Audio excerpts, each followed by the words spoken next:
കൂടുതൽ വാർത്തകളും വീഡിയോകളും കാണാൻ ഈ ചാനൽ സബ്സ്ക്രൈബ് ചെയ്യുക. കൂടെ ബെൽ ബട്ടൺ അമർത്തുക. ഏഷ്യ ലൈവ് ടിവിയിലെ ഫെങ്ഷു പ്രോഗ്രാമിലേക്ക് ഏവർക്കും സ്വാഗതം. നമ്മൾ ചെയ്യുന്ന ഓരോ പ്രോഗ്രാമുകളും നമ്മളുടെ കമൻറ്റ് ബോക്സിൽ വരുന്ന സംശയങ്ങൾക്കും അല്ലെങ്കിൽ ചോദ്യങ്ങൾക്കും മറുപടികളായിട്ടാണ് ഓരോ പ്രോഗ്രാമും ചെയ്യുന്നത്. അപ്പോൾ ഇത് ഓരോരുത്തരുടെയും പ്രശ്നങ്ങളാണ് അല്ലെങ്കിൽ അവരുടെ സംശയങ്ങളാണ്. ഭൂരിഭാഗം ആൾക്കാരുടെയും പ്രശ്നങ്ങൾ തന്നെയാണ്. അപ്പം ഞാൻ മനസ്സിലാക്കിയെടുത്തോളം ഒരാളിൻ്റെ പ്രശ്നം അത് ഒരുപാട് ആൾക്കാരുടെ പ്രശ്നമാണ്. എല്ലാവരും ചോദിക്കുന്നില്ല, അത് ചോദിക്കാൻ സാധിക്കുന്നവർ ചോദിക്കുന്നു എന്നുള്ളത്. അപ്പോൾ ഇതിൻ്റെ മറുപടി പറയുമ്പോൾ കേൾക്കുന്ന എല്ലാവർക്കും പ്രയോജനപ്രദമായ രീതിയിൽ ആണ് ഞാൻ ആ മറുപടി പറയുന്നത്. ഇപ്പോൾ ഓരോ കമൻറ്റിനും നമ്മൾ അതിനകത്ത് തന്നെ മറുപടി പറയുന്നില്ല. ഓരോ കമൻറ്റുകൾ നോട്ട് ചെയ്തിട്ട് അത് നമ്മൾ ഒരു പ്രോഗ്രാമായിട്ട് ചെയ്യുകയാണ്. അപ്പോൾ ഞാൻ കമൻറ്റുകൾ ഇടുന്നവരെ സംബന്ധിച്ചിടത്തോളം ഞാനൊരു ഇത് പറഞ്ഞിട്ട് സാറ് മറുപടി ഒന്നും പറഞ്ഞില്ല എന്ന് വിചാരിക്കേണ്ട കാര്യമില്ല. നിങ്ങൾ പ്രോഗ്രാം തുടർച്ചയായി കണ്ടുകൊണ്ടിരിക്കൂ. നിങ്ങളുടെ ചോദ്യങ്ങൾക്കുള്ള മറുപടികൾ ഉറപ്പായിട്ടും ഇതിൽ വരുന്നതായിരിക്കും. അപ്പോൾ ഇപ്പോൾ ഇന്നൊരാൾ ചോദിച്ചിരിക്കുന്നതെന്ന് പറഞ്ഞു കഴിഞ്ഞാൽ നമുക്ക് തെക്ക് കിഴക്ക് ഭാഗത്ത് ഒരു ടോയ്ലറ്റ് വന്നു. അപ്പോൾ ടോയ്ലറ്റ് വന്നിട്ട് എന്തെങ്കിലും ബുദ്ധിമുട്ടുണ്ടോ എന്നുള്ളതാണ് അവർ ചോദിക്കുന്നത്. എന്നിട്ട് അവർ തന്നെ പറയുന്നു, ഞാൻ ഇപ്പം വലിയ കടബാധ്യതയിലാണ് നിൽക്കുന്നത് എന്ന് അവർ തന്നെ പറയുന്നു. എന്നിട്ട് അവർ പിന്നെ ഒരു കാര്യം കൂടെ പറയുന്നുണ്ട്, ഒരു കാരണവശാലും ഈ ടോയ്ലറ്റ് മാറ്റാൻ പറ്റത്തില്ല എന്നും അവർ പറയുന്നുണ്ട്. അപ്പോൾ മാറ്റാൻ പറ്റില്ല എന്ന് പറയുന്നത് എന്തുകൊണ്ടെന്ന് വെച്ച് കഴിഞ്ഞാൽ പല കാരണങ്ങൾ കാണും. ഒന്നെന്ന് പറയുന്നത് ഇപ്പോൾ ഇന്നത്തെ എന്ന് പറഞ്ഞാൽ ഒരു ടോയ്ലറ്റ് വെക്കുക എന്ന് പറഞ്ഞു കഴിഞ്ഞാൽ എനിക്ക് തോന്നുന്നു ഏറ്റവും കുറഞ്ഞത് 1 ലക്ഷം രൂപയെങ്കിലും ഒരു ടോയ്ലറ്റിന് ചിലവാകുമെന്ന് എനിക്ക് തോന്നുന്നു. അപ്പം ആ ഒരു പൈസ ഉണ്ടാക്കാനുള്ള ഒരു ബുദ്ധിമുട്ടാകാം. അതല്ലെങ്കിൽ അവർ ആ വെച്ചാക്കുന്ന വീടിൻ്റെ ആ ഒരു ഘടനയിൽ എന്തെങ്കിലും ബുദ്ധിമുട്ടുണ്ടാവും. അല്ലെങ്കിൽ ആ റൂമിനകത്ത് ചിലപ്പോൾ ഒരുപക്ഷെ ഒരു വയ്യാത്തൊരു വ്യക്തി കിടക്കുന്നുണ്ടായിരിക്കും. അപ്പോൾ അവർക്ക് വേണ്ടിയുള്ളൊരു ടോയ്ലറ്റ് ആയിരിക്കും. അപ്പോൾ ആ ടോയ്ലറ്റ് ഒഴിവാക്കാൻ പറ്റാത്തൊരു സാഹചര്യമായിരിക്കും. അങ്ങനെ അല്ലെങ്കിൽ ചിലപ്പോൾ അവരുടെ വസ്തു അത്രയേ കാണത്തുള്ളൂ. വേറൊരു സ്ഥലത്തേക്ക് മാറ്റി പണിയാനുള്ള ഒരു വസ്തുവോ അല്ലെങ്കിൽ ഒരു സൗകര്യമോ അവിടെ ഉണ്ടായിരിക്കില്ല. അങ്ങനെ കാരണങ്ങൾ പലതായിരിക്കാം. അപ്പം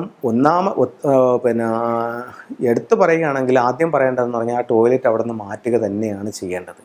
അപ്പം ഇപ്പം ഒരുപാട് പേർക്ക് ഇത്തരത്തിലുള്ള ടോയ്ലറ്റുകളുണ്ട്. അപ്പം മാറ്റാൻ സാഹചര്യമുള്ളവർ ടോയ്ലറ്റ് മാറ്റുക. തെക്ക് കിഴക്ക്, അതായത് സൗത്ത് ഈസ്റ്റ് അഗ്നികോണിൽ നിങ്ങൾക്കൊരു ടോയ്ലറ്റ് വന്നിട്ടുണ്ടെങ്കിൽ അത് മാറ്റാൻ പറ്റുമെങ്കിൽ ഉറപ്പായിട്ടും മാറ്റുക.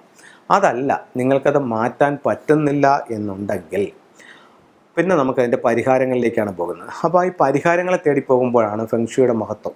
അപ്പം ഫെങ്ഷുയിൽ അതിന് പരിഹാരമുണ്ട്. തെക്ക് കിഴക്ക് ഭാഗത്ത് നമുക്ക് വരുന്ന എലമെൻറ്റ്, അപ്പോൾ ഒരു പഞ്ചഭൂതങ്ങളെ വെച്ചിട്ട്, അതായത് 5 എലമെൻറ്റ്സിനെ വെച്ചിട്ടാണ് നമ്മുടെ ഫെങ്ഷുയുടെ ബാലൻസിങ് നടക്കുന്നത്. അപ്പോൾ നമുക്ക് സൗത്ത് ഈസ്റ്റിൽ വരുന്നൊരു എലമെൻറ്റ് എന്ന് പറയുന്നത് വുഡ് എലമെൻറ്റാണ്. അപ്പോൾ സൗത്ത് ഈസ്റ്റിൽ വരുന്നൊരു വുഡ് എലമെൻറ്റ്, അപ്പോൾ നിങ്ങൾക്ക് ഇവിടെ ഓൾറെഡി സൗത്ത് ഈസ്റ്റിൽ ടോയ്ലറ്റ് വന്നപ്പോഴത്തേക്ക് അതിനകത്തൊരു വുഡ് എലമെൻറ്റാണ്. അപ്പോൾ ആ വുഡ് എലമെൻറ്റ് പിന്നെ അവിടെ നല്ലതല്ല. അപ്പോൾ നമ്മൾ എന്താ ചെയ്യുക, ആ വുഡ് എലമെൻറ്റിനെ വീക്കാക്കുക. വുഡിനെ വീക്കാക്കുന്ന എലമെൻറ്റ് ഏതാണെന്ന് നോക്കുമ്പോൾ അത് ഫയർ എലമെൻറ്റാണ്. നിങ്ങളൊരു കാര്യം ചെയ്യുക, ഒരു റെഡ് ലൈറ്റ് തെക്ക് കിഴക്ക് ഭാഗത്തെ ബാത്റൂമിനകത്ത് ഫുൾ ടൈം 24 അവേഴ്സും അത് ഓൺ ചെയ്തെടുക്കുക. അത് ബൾബ് ഫ്യൂസ് ആവുന്ന സമയത്ത് നിങ്ങളത് മാറ്റുക. ഫ്യൂസായ ബൾബ് മാറ്റിയതിന് ശേഷം വീണ്ടും പുതിയ ബൾബ് ഇടുക. അപ്പോൾ സൗത്ത് ഈസ്റ്റ് ഭാഗത്ത് ഒരു ഒരു റെഡ് ലൈറ്റ് ഇടുക. അടുത്തത് രണ്ടാമതെന്ന് പറഞ്ഞു കഴിഞ്ഞാൽ, അപ്പം സൗത്ത് ഈസ്റ്റ് ഭാഗം ഓൾറെഡി വീക്കായല്ലോ. അപ്പോൾ സൗത്ത് ഈസ്റ്റ് നമുക്കൊന്ന് എൻഹാൻസ് ചെയ്യാം. നിങ്ങളുടെ വീടിന് പുറത്ത് സൗത്ത് ഈസ്റ്റ് ഭാഗത്ത് ലക്കി ബാമ്പു പോലുള്ള ചെടികൾ നടുക. സൗത്ത് ഈസ്റ്റ് ഭാഗം നല്ല പ്ലാന്റുകൾ കൊണ്ട് നിങ്ങൾ എൻഹാൻസ് ചെയ്യുക. അങ്ങനെ സൗത്ത് ഈസ്റ്റിനെ എൻഹാൻസ് ചെയ്യുക. ഇനി നമുക്ക് വീടിൻ്റെ പുറത്ത് നമ്മൾ സൗത്ത് ഈസ്റ്റ് എൻഹാൻസ് ചെയ്തു, ടോയ്ലറ്റിനകത്ത് നമ്മൾ റെമഡി ചെയ്തു. ഇനി നമുക്ക് എന്തെങ്കിലും ചെയ്യാനുണ്ടോയെന്നാണ് നോക്കുന്നത്. അപ്പോൾ സൗത്ത് ഈസ്റ്റിൻ്റെ സൗഭാഗ്യം എന്താണ്? സമ്പത്താണ്. അപ്പോഴത്തേക്ക് അവിടെ ടോയ്ലറ്റ് വരുമ്പോഴത്തേക്ക് ആ സമ്പത്ത് നശിക്കുമ്പോഴത്തേക്ക് സമ്പത്ത് നശിക്കുമ്പോൾ എന്താവും? അത് നമുക്ക് കടബാധ്യതയായി മാറും. അപ്പോൾ നമുക്ക് വീണ്ടും സാമ്പത്തികം വർദ്ധിക്കാൻ വേണ്ടി നമ്മളിതിനെ എൻഹാൻസ് ചെയ്യണം. അത് നമുക്ക് എവിടെ ചെയ്യാമെന്ന് ചോദിച്ചു കഴിഞ്ഞാൽ നിങ്ങളുടെ സ്വീകരണ മുറിയിൽ ചെയ്യാം. അതല്ലെങ്കിൽ നിങ്ങളുടെ ഡൈനിങ് ഹാളിൽ ചെയ്യാം.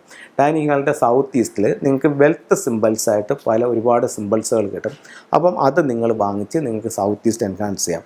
സൗത്ത് ഈസ്റ്റിൽ നിങ്ങൾക്കൊരു ഡബിളേറ്റ് സിമ്പിൾ വയ്ക്കാം. അത് കഴിഞ്ഞിട്ട് ഒരു വെൽത്ത് ഷിപ്പ് വയ്ക്കാം. അത് കഴിഞ്ഞിട്ട് നിങ്ങൾക്ക് അവിടെ ചെയ്യാവുന്ന മറ്റൊരു ടൂളെന്ന് പറയുന്നത് ലക്കി ബാമ്പ് വയ്ക്കാം. പശുവും കുട്ടിയുടെയും സ്റ്റാച്ചു വയ്ക്കാം.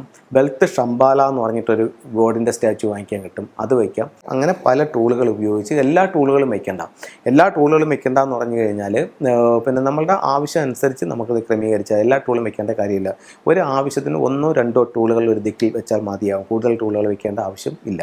അപ്പോൾ നിങ്ങൾക്ക് സൗത്ത് ഈസ്റ്റ് ഭാഗത്ത് ഇത്തരത്തിലുള്ള ടൂളുകൾ ഉപയോഗിച്ചുകൊണ്ട് നിങ്ങൾക്കൊന്ന് എൻഹാൻസ് ചെയ്യാം. അപ്പോൾ ഞാൻ ഈ പറഞ്ഞ ടൂളുകൾ നിങ്ങളുമായിട്ടൊന്ന് ഷെയർ ചെയ്യാം.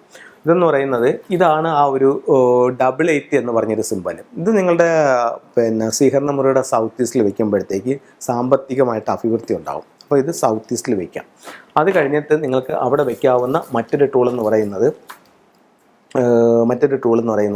ഈ അരോന ഫിഷിൻ്റെ സ്റ്റാച്ചു ലൈവ് സൗത്ത് ഈസ്റ്റിൽ വെക്കേണ്ട അരോന ഫിഷിൻ്റെ സ്റ്റാച്ചു നിങ്ങൾക്ക് അവിടെ വയ്ക്കാം. അടുത്ത് വെക്കാവുന്ന അവിടെ ഒരു ടൂൾസ് എന്ന് പറയുന്നത് ഡ്രാഗൺ ടോട്ടോയ്സിൻ്റെ ബുദ്ധ ആ ഭാഗത്ത് വയ്ക്കാം. ഇതൊക്കെ നിങ്ങൾക്ക് വെൽത്ത് മെച്ചപ്പെടാനായിട്ട് നിങ്ങൾക്ക് ഉപയോഗിക്കാവുന്ന ടൂളുകളാണ്. അപ്പം എല്ലാവർക്കും എല്ലാ സൗഭാഗ്യങ്ങളും ഉണ്ടാവട്ടെ. ഒരു കാര്യം കൂടെ പറഞ്ഞോട്ടെ, നമ്മൾ കൊറോണയ്ക്ക് മുമ്പ് തന്നെ ഫെങ്ഷുയുടെ ക്ലാസ്സുകൾ വർഷങ്ങളായിട്ട് നടത്തിക്കൊണ്ട് വരുന്നുണ്ടായിരുന്നു. ഫ്ലൈങ് സ്റ്റാർ ഉൾപ്പെടെയുള്ള ക്ലാസ്സുകളാണ് 4 ദിവസത്തെ ക്ലാസ്സാണ് ചെയ്തുകൊണ്ട് വരുന്നത്.